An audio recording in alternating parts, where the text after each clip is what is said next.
नमस्कार, एक बार फिर आपका स्वागत है हमारे चैनल पर। आज है बॉलीवुड के सुप्रसिद्ध अभिनेता राहुल रॉय जी का जन्मदिन और आज वे 53 साल के हो गए हैं। तो आज हम लोग राहुल रॉय जी के जन्मदिन स्पेशल में राहुल रॉय जी के बायोग्राफी के बारे में बात करने वाले हैं। तो चलिए दोस्तों, वीडियो स्टार्ट करते हैं। अन्नू, आज तुमने मेरी खुददारी, मेरी गैरत, मेरी हस्ती को दो कौड़ी का कर दिया है। राहुल रॉय जी का जन्म 9 फरवरी 1968 को हुआ था और राहुल रॉय जी ने दिल्ली से अपनी पढ़ाई पूरा किया। उस दौरान राहुल जी दिल्ली में खूब मॉडलिंग किया करते थे और राहुल जी ने कभी फिल्मों में काम करने के बारे में नहीं सोचा था। राहुल जी एक बिजनेसमैन फैमिली से आते हैं और राहुल की मां आर्टिकल लिखा करती थी। एक बार उनका आर्टिकल पढ़कर निर्देशक महेश भट्ट उनसे मिलने पहुंचे और घर पर राहुल जी की तस्वीर देखकर महेश भट्ट साहब ने राहुल रॉय के बारे में पूछा। उस वक्त वो घर पर मौजूद नहीं थे और इसके बाद राहुल जी ने महेश भट्ट को कॉल किया और राहुल जी ने महेश भट्ट साहब को जब फ़ोन किया, जिसके बाद उन्होंने राहुल को दफ्तर बुलाया और ऑफिस आते ही उन्होंने राहुल जी को अपनी फिल्म आशिकी में काम करने का ऑफर दिया और इसके साथ ही उन्होंने कहा कि तुम एक्टिंग भी सीखो। और राहुल जी ने एक्टिंग सीखी और फिल्म आशिकी की शूटिंग करते हुए राहुल जी को लगा था कि ये फिल्म फ्लॉप हो जाएगी नजर के सामने। लेकिन जब ये फिल्म हिट हुई तो उन्हें विश्वास नहीं हुआ। ये बहुत ही कम लोग जानते हैं कि ये फिल्म महेश भट्ट के निजी जीवन की कहानी थी, जिसे उन्होंने सिनेमा के पर्दे पर दर्शाया था। और जब महेश भट्ट साहब ने राहुल जी को इस फिल्म का एक शो दिखाने ले गए तो एक्टर वहां बेहद खुश हो गए और महेश भट्ट साहब राहुल जी को मुंबई के मेट्रो सिनेमा लेकर गए थे, जहां जब ये बात पता लगी कि राहुल यहाँ फिल्म देखने आए हैं तो भीड़ बेकाबू हो गई। उस दिन राहुल जी को पता लग गया था कि वो बहुत बड़े स्टार बन चुके हैं। इस हंगामे से निकलने के बाद जब महेश भट्ट साहब राहुल जी को अपनी गाड़ी में घर छोड़ रहे थे तो उन्होंने राहुल जी से कहा कि तू तो स्टार बन गया। इस फिल्म के साथ राहुल की किस्मत बदल गई और ये फिल्म कुल 6 महीनों तक भारत के सिनेमाघरों में हाउसफुल चली। जहां तक अपने परिवार की बात करें तो लोग यहां तक बताते हैं कि हर घर में आशिकी के गाने की एक कैसेट मिलना तय था नजर के सामने।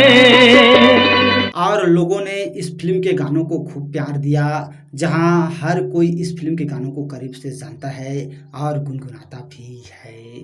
और फिल्म के रिलीज के बाद राहुल जी को किसी भी फिल्म के ऑफर नहीं आया।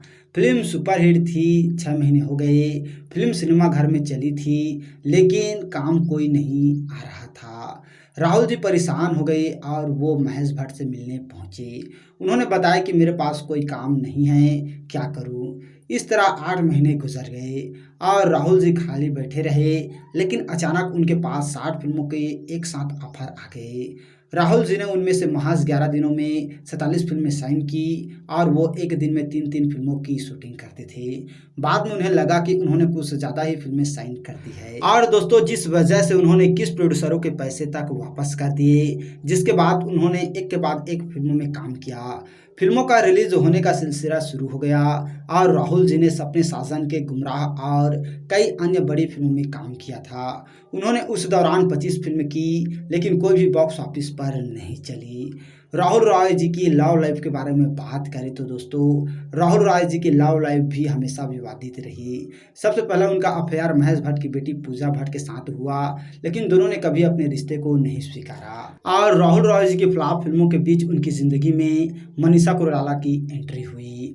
दोनों ने फिल्म मज़ेदार में साथ काम किया था और दोनों एक दूसरे को डेट करने लगे, लेकिन राहुल रॉय जी अपनी करियर को लेकर काफ़ी परेशान रहते थे और वो महेश भट्ट को फॉलो करते रहते थे। सुबह से शाम तक वो भट्ट साहब के साथ रहते थे और हर इवेंट में वो उनके साथ नजर आते थे। और दोस्तों, बताया जाता है कि मनीषा जी राहुल के साथ अपने रिश्ते को लेकर बेहद सीरियस थी। लेकिन राहुल रॉय जी को आधी रात के बाद मनीषा की याद आती थी। यहाँ तक कि जब कभी राहुल जी मनीषा के साथ होते तो उस दौरान भी वो महेश भट्ट को कॉल करने के लिए मनीषा का फ़ोन इस्तेमाल किया करते थे। महेश भट्ट साहब जब फ्री होते तो उस दौरान वो मनीषा को छोड़कर उनसे मिलने चले जाया करते थे और मनीषा जी को ये सब अच्छा नहीं लगता था। उन्हें लगता था कि राहुल जी उन्हें इग्नोर कर रहे हैं, जिसके बाद दोनों ने इस रिश्ते को ख़त्म कर दिया। और दोस्तों, एक्सीडेंट के बाद हुआ केस। राहुल जी की फिल्में नहीं चल रही थी, जिसके बाद वे टेंशन में थे। वही इस दौरान उनके साथ कुछ ऐसा हुआ जिसने उन्हें पूरी तरह से तोड़ दिया। I hate you. I hate you. Rahul Roy ji film city में जब जब दिल मिले की शूटिंग कर रहे थे, वही एक सीन में उन्हें जीप चलानी थी। सीन शुरू हुआ और जब राहुल जी गाड़ी चला रहे थे तो उन्हें पता चला कि गाड़ी के ब्रेक फेल हो चुके हैं। उन्होंने गाड़ी रोकने की बहुत कोशिश की, लेकिन वहां शूटिंग देख रहा एक शख्स गाड़ी के सामने आ गया। गाड़ी का एक्सीडेंट हो गया और उस आदमी के पैरों की हड्डियां टूट गई। उस शख्स ने राहुल के खिलाफ केस कर दिया और राहुल जी इस केस के बाद बुरी तरह फंस गए थे। और इस एक्सीडेंट के बाद दोस्तों, लोगों ने राहुल रॉय जी को शराबी कहा और लोगों को कहना था कि वो शूटिंग पर शराब पीकर गए थे, जिस वजह से ये हादसा हो गया। और वही फिल्म के प्रोड्यूसरों को अपनी फिल्म की रुकने का डर था, जिस वजह से उन्हें बचा लिया गया। वो जेल तो नहीं गए, लेकिन इज्जत खो बैठे। और जिसके बाद उन्हें फिल्में मिलने का समय ख़त्म हो गया और उन्होंने भोजपुरी फिल्मों में काम किया और काम में बने रहने के लिए उन्होंने कई BRC ग्रेड की फिल्मों में भी काम किया। जिसके बाद उन्होंने मशहूर मॉडल राजलक्ष्मी खानविलकर से शादी कर ली। और दोस्तों, राहुल जी और राजलक्ष्मी की शादी बिल्कुल नहीं चली और शादी के कुछ समय बाद ही दोनों ने अलग होने का फैसला ले लिया, जिसके बाद ये जोड़ी अलग हो गई। राहुल जी अब प्रोड्यूसर बन गए हैं, जहां वो छोटी बड़ी फिल्मों में अपनी पैसे जो हैं वो लगाते हैं। लेकिन ये कहानी किसी फिल्म की कहानी से कम नहीं है। और दोस्तों, हाल ही में फिल्म की शूटिंग के दौरान राहुल जी को ब्रेन स्ट्रोक आ गया था। और राहुल जी को ब्रेन स्ट्रोक उस समय आया जब वह कारगिल में LAC लिव द बैटल की शूटिंग कर रहे थे। इस फिल्म का निर्माण नितिन गुप्ता द्वारा किया जा रहा है और राहुल जी के स्ट्रोक पर नितिन फिल्म बनाने जा रहे हैं। यह खबर भी कुछ दिन पहले सामने आई थी। और दोस्तों, अब नितिन जी के इस प्रोजेक्ट को लेकर राहुल रॉय के घर वालों ने उनकी काफ़ी आलोचना की है, लेकिन अब राहुल जी अपने घर पर हैं और बिल्कुल ठीक हैं। सांसों की जरूरत है जैसे। और दोस्तों, देखते ही देखते आशिकी फिल्म के सुपरस्टार राहुल रॉय जी आज 53 साल के हो गए हैं। तो हम लोगों की तरफ से राहुल रॉय जी को जन्मदिन की बहुत बहुत बधाई। वो हो तुम। और वे जहाँ भी रहें, खुश रहें, आबाद रहें, हम लोगों की यही दुआ है। तो और इसी तरह के जानकारी के लिए अगर अभी तक आप लोगों ने हमारे चैनल को सब्सक्राइब नहीं किए हैं तो प्लीज़ दोस्तों हमारा चैनल ज़रूर सब्सक्राइब कीजिएगा। और वीडियो को अभी तक लाइक नहीं किए हैं तो लाइक कीजिएगा, शेयर कीजिएगा। थैंक यू दोस्तों हमारी वीडियो वॉचिंग करने के लिए। यही तो मैं जानना चाहता हूँ कि क्या मजाक किया था तुमने मेरे साथ। बस एक सनम चाहिए आशिकी के